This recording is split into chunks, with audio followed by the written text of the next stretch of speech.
Frontier spared no expense. Hello everyone and welcome to an early access showcase of free update 6 for Jurassic World Evolution 2. The update becomes available tomorrow for everyone for free, whether you have the game on Steam, Epic, PlayStation, or Xbox. We're gonna start with the biggest thing in this update, literally the new square maps. I will be seeing all of this for the first time myself as well, so I am super excited. Squares are the superior shape, after all. The square levels have their lovely own tab in the sandbox menu.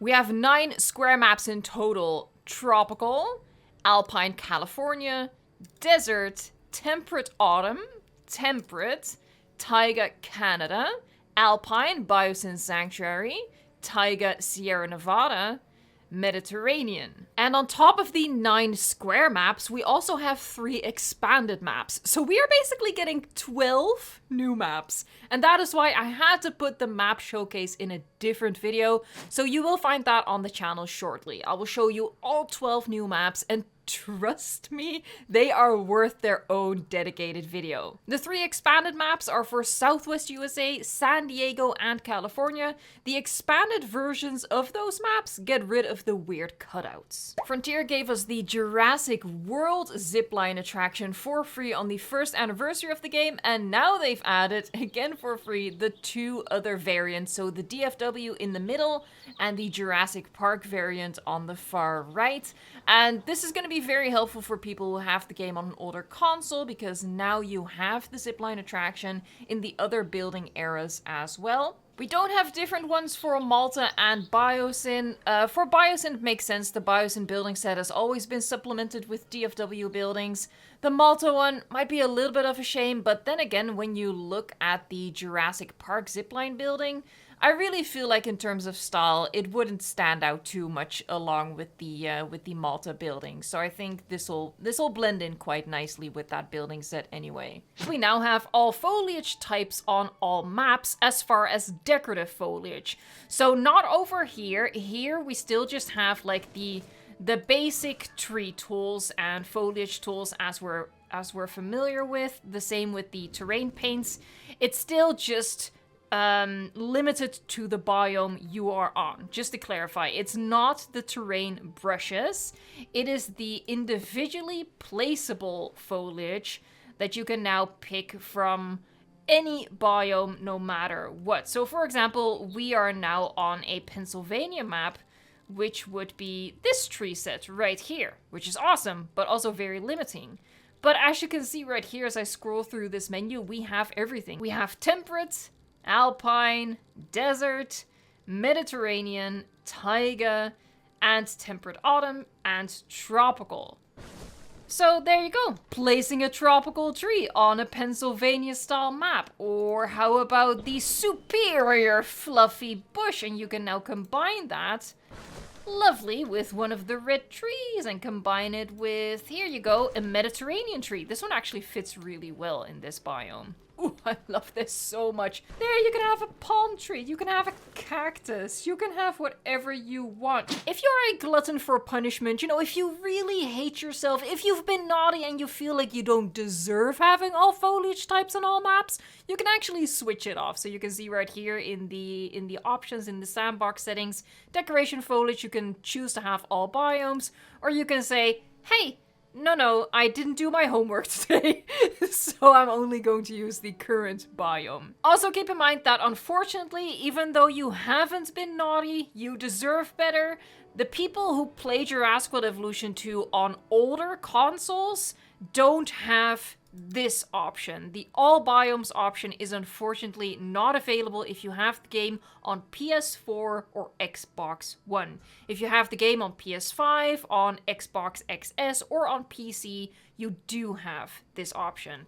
I don't make up the rules, this is just how it is, unfortunately. Now, speaking of variety, they introduced something really fun for the rocks, which is a randomized feature for the rocks. So you can see here that we still have all of the different styles of rock within our selection, but the layout is a little bit different because they had to make room for an extra feature. If I click on this one, it's just the same rock over and over. at a randomized rotation. You can also turn that off with a new toggle down here. So not just with the hotkeys on your keyboard, but you can also just do it right here.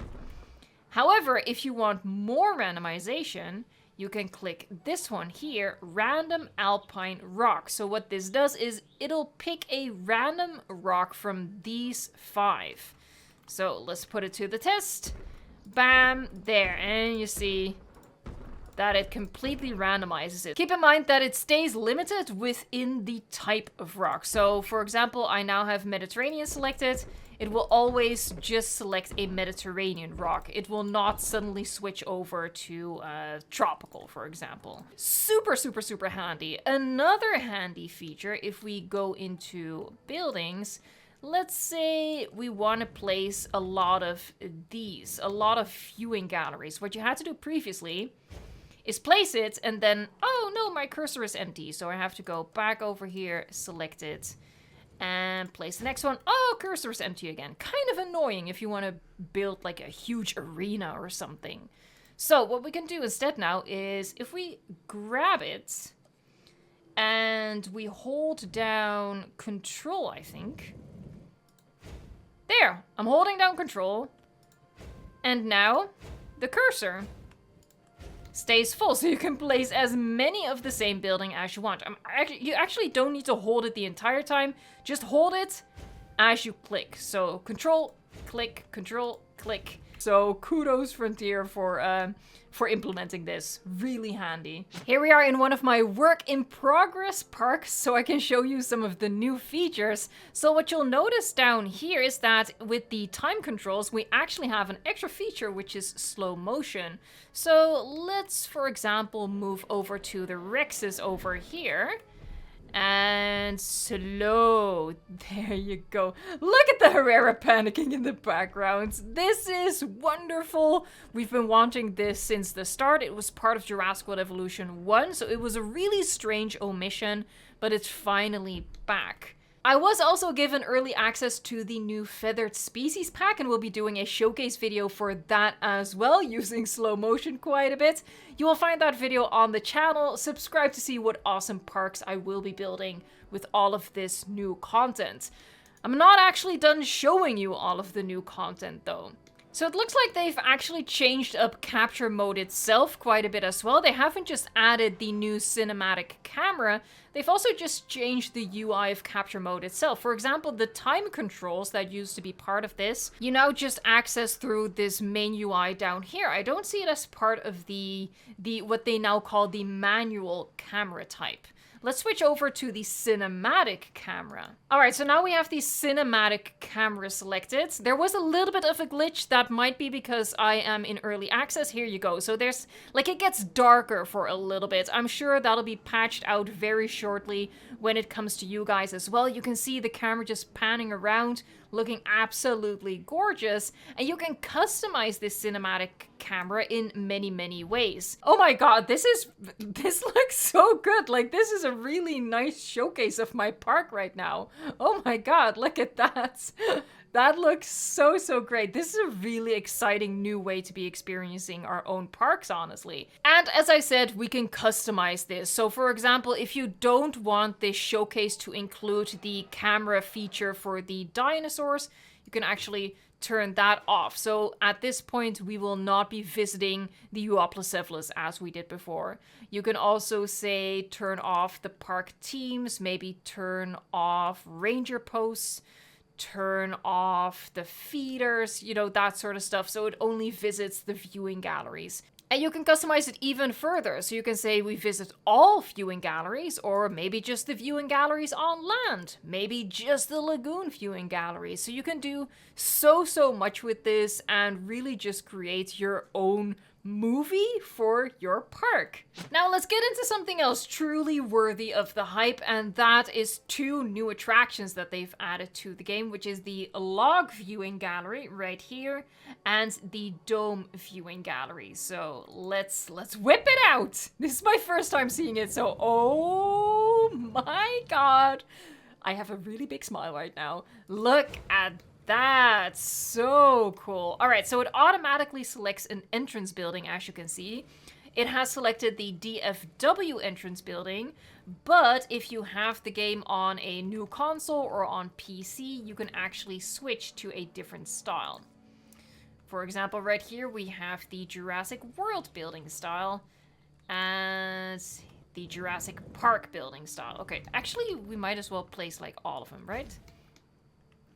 Now it's an interesting thing. Oh, you can only have one connection. You can see the difference to those underground things. The Hyperloop has like 3 connection points. This one has only 1, so you can only connect one entrance building to one viewing gallery. And here's the DFW one, and it also does not attach to another entrance building, so you can't sneakily use this for transport. So let's say we grab this one now. We'll look at those in more detail in a little bit. I just want to show you one thing. So this one right here is connected to the log viewing attraction. And you can see that it has an appropriate banner on the side of it.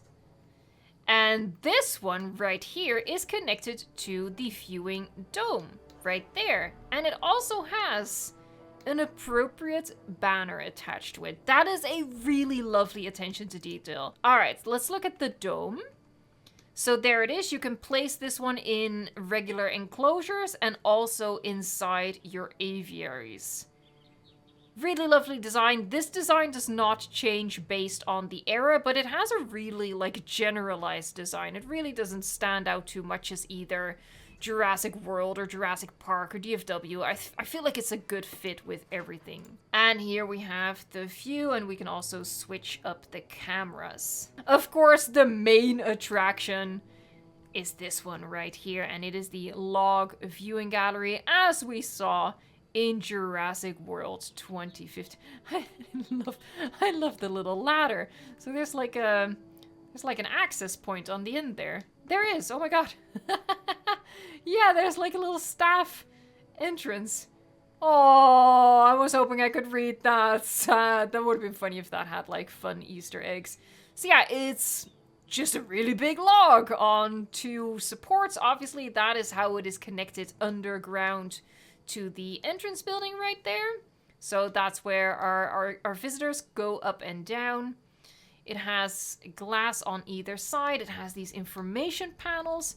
And because this is also suitable for inside aviaries, it also has glass on top so you can see the flying reptiles as well. Yeah, there you go. It is small enough to fit inside one dome. Let's also do a little bit of an experiment here.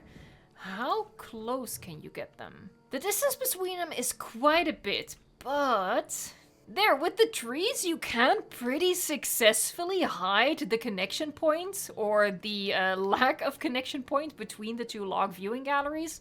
And you can create like the illusion that it's actually one bigger thing. Because one of the things I did see after the reveal was that people felt like it was a little bit small. Here, and with the superior fluffy bush, you can even hide like the concrete base quite well.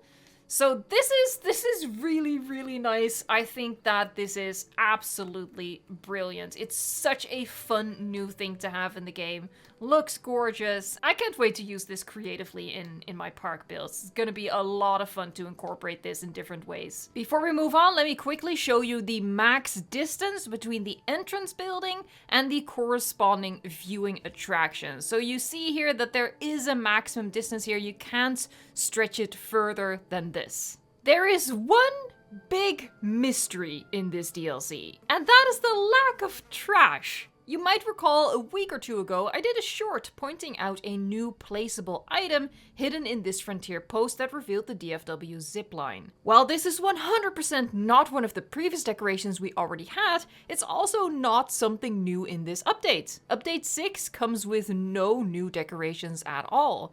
A commenter pointed out that Frontier might have accidentally put something in for a future update. Maybe that's the case, or maybe it got trashed. I don't know. Whatever the case, it's definitely not in this update, so it'll remain a mystery. The last thing I want to show you are some of the new sandbox settings, so let's go over here. One of them is, yeah, it's right here. This is something I've been asking for in pretty much every single live stream. Very, very happy that they added this.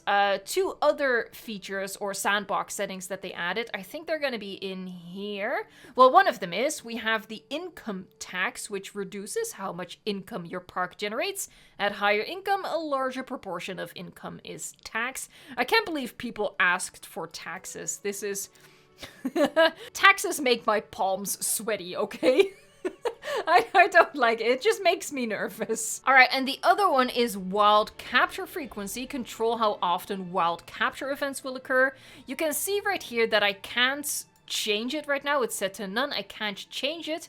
How you actually change this is by turning on research and expeditions. There you go, expeditions. With those two turned on, you can now turn on the wild capture frequency. Let me also point out that Frontier will release the full patch notes for the update tomorrow when the update and the DLC launches. And that full patch note will have all of the bug fixes listed, as well as maybe some little surprises that we've overlooked in this update.